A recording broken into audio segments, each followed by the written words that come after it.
خوردی نمیگیره سر این سو آخه چوی خیلی کرده است شما مانا یه حیاتی من تو سوزوندی حیات ما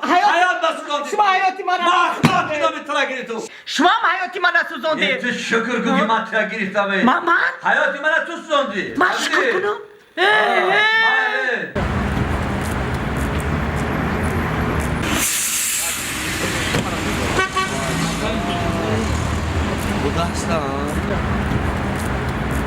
چوکره رنگو نمودی من یا بیا بی تو خدا ونیا بی کی بینم یا بی خدا نه شما یه بار نگاه کنه نه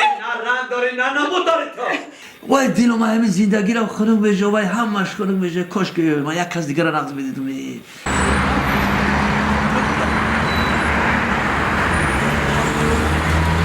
کی نداشته یک کم بغل بودی کی کم بغل بود؟ بیا وای من اگه کی وای خب کرده که ما خب که ما گلویم تو دا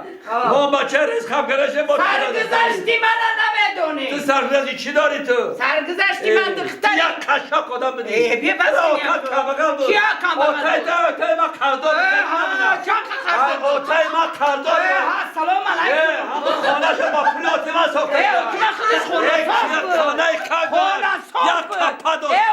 کپا نداشته تو خودش خونه اتاق دیدی خونه تو؟ ساز بوده خانه راتی من لای خطی خونه میرسه لای دیوار چی بود؟ لای در آقل بوده شما آقل در نه بوده آقل با این تو بیشو زندگی داشته ما گاو نداشتیم ما گاو نداشتیم ما چی نداشتیم ما گاو و بمبا میفهمیدیم گاو ما بمبا میفهمیدیم گاو داشتیم نه ما خونه داشتیم خونه داشتیم ما رنگی شهری ها گاو نمیخریدیم شیر میخریدیم شیر میخریدیم کم بغل بودی خونه ما شما شیر ما گاو داشتیم ما داشتیم او چه تو سارا میکنه چه منکی شیرایی کو خب میخریدیم میفروختیم نور خدا نداشتیم شیر فروش بده شیر فروش بده فهمیده؟ ما به خودت میدادیم شما شیر فروش دست همین تو با شیر ما کماش دادی دستاتار شیر فروش صدقه شیر ما شد صدقه گاو مال ما شد صدقه نانمازی شد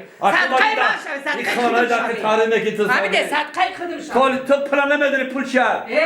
پول پلا کاکا ندیدی تو کاکا زبده کاکا میفته شما اکنون نگذارم چی تا تو با هم گرفتی مالکم بختیار با نزدیکی چیزی نه